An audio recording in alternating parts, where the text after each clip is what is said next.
Assalamualaikum warahmatullahi wabarakatuh. Salam Om Swastiastu, Namo Buddhaya, salam kebajikan untuk kita semua. Perkenalkan, kami dari kelompok 6 dengan saya, Dading Pasha Alimirdas dengan NIM terakhir 364. Saya Nadia Bong Menalu dengan NIM akhir 1028. Saya Marcela Biaskani dengan NIM akhir 1071. Saya Rosi Simangunso dengan NIM akhir 1048. Saya Mutiara Malia Ramadhani dengan NIM tingkat 25002. Di sini saya akan membahas latar belakang ideologis komunis Tiongkok.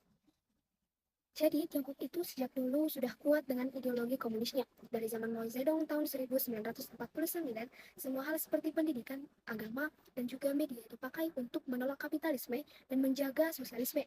Ketika Xi Jinping jadi pemimpin, caranya lebih modern. Dia menggunakan teknologi digital, media, dan juga pendidikan untuk memasukkan nilai-nilai komunis ke masyarakat. Media dikontrol ketat, agama harus disesuaikan dengan sosialisme, disebut sinisasi agama. Dan sekolah dipakai untuk mengajarkan pemikiran Xi dari kecil sampai kuliah. Intinya semua strategi ini dipakai untuk masyarakat supaya tetap nasionalis, loyal ke partai komunis, dan menjaga stabilitas negara. Setelah memenangkan perang sipil melawan Kuomintang, Mao Zedong mengambil alih kekuasaan di Tiongkok dan menerapkan kebijakan yang ketat. Di bawah kepemimpinannya, banyak perubahan dilakukan dalam pendidikan, media, dan masyarakat, seringkali dengan cara kekerasan. Revolusi kebudayaan dimulai pada tahun 1966, mengharuskan generasi muda menjadi Red Guards untuk menyerang orang-orang yang dianggap reaksi. Pendidikan diubah menjadi sistem sosialis dan banyak tempat ibadah dihancurkan. Pemuda menunjukkan semangat revolusi dengan mengikuti upacara dan menggunakan atribut seperti seragam dan lencana. Namun, seiring waktu, mereka mulai merasa kecewa dengan kekerasan dan penindasan yang terjadi. Mereka membentuk kelompok diskusi untuk merenungkan pengalaman dan harapan mereka. Dalam bidang politik, hukum diterapkan secara fleksibel mengikuti arah partai, melemahkan sistem peradilan formal. Ekonomi dilaksanakan dengan ideologi dan perencanaan negara, berfokus pada transformasi sosial meskipun mengorbankan efisiensi teknis.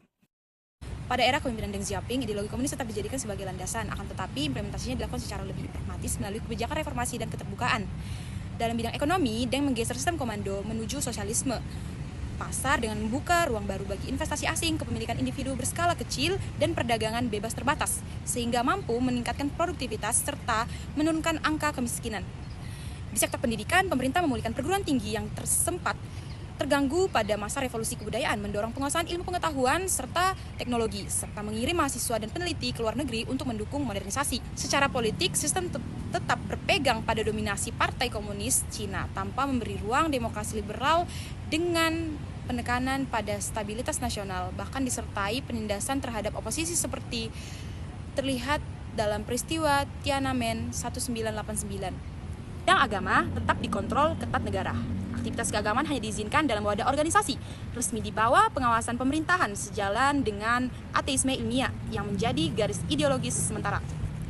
Pada aspek sosial, kebijakan reformasi membawa kemajuan signifikan dalam taraf hidup rakyat, namun juga melahirkan kesenjangan antara desa dan kota, wilayah pesisir dan pedalaman. Dengan demikian, Deng Xiaoping mempertahankan kerangka ideologi komunis, tetapi menerapkannya secara fleksibel untuk menyesuaikan kebutuhan pembangunan nasional. Baik, selanjutnya saya akan menjelaskan tentang implementasi ideologi komunisme Tiongkok di era Xi Jinping. Di sini, Partai Komunis Tiongkok sendiri melakukan tindakan pengontrolan di 5 bidang. Yang pertama adalah bidang agama, politik, ekonomi, media, dan pendidikan. Nah, di bidang agama sendiri di sini, Partai Komunis Tiongkok itu melakukan tindakan pengontrolan kepada lembaga-lembaga keagamaan. Yang kedua adalah bidang pendidikan. Di bidang pendidikan sendiri ini, guru dan peneliti yang merangkap sebagai anggota PKT melakukan tindakan propaganda komunis. Yang ketiga adalah di bidang media. Di bidang media sendiri, PKT ini melakukan tindakan pengontrolan dan pengawasan supaya ideologi lain tidak akan masuk ke dalam negara Tiongkok sendiri. Kemudian yang keempat adalah di bidang ekonomi. Di bidang ekonomi sendiri, PKT ini melakukan tindakan pengontrolan dan pengaturan di sektor ekonomi dan pariwisata. Yang kelima, yang terakhir ini adalah di bidang politik. Di bidang politik sendiri ini, PKT itu menggunakan hukum-hukum yang berlaku di negaranya itu untuk mengontrol dan mengatur masyarakat. Penerapan ideologi komunis di Cina mempunyai beberapa dampak positif. Yang pertama itu, generasi muda menjadi lebih loyal dan cinta negara karena dari sekolah mereka sudah dikenakan dengan nilai ideologi dan politik. Yang kedua, dalam hal agama, praktik keagamaan diarahkan negara sehingga bisa mengurangi gesekan di masyarakat dan menjaga stabilitas sosial. Yang ketiga, di bidang media, kontrol pemerintah justru dipakai untuk menyebarkan kebijakan publik, kampanye pembangunan, dan membangun kepercayaan masyarakat. Secara politik, ideologi ini memberi tempat penting bagi pekerja dan petani sebagai dasar legitimasi sosial. Sementara di bidang ekonomi, konsep market social with Chinese karakteristik berhasil mendorong pertumbuhan cepat, mengentaskan kemiskinan massal, serta mempercepat pembangunan infrastruktur.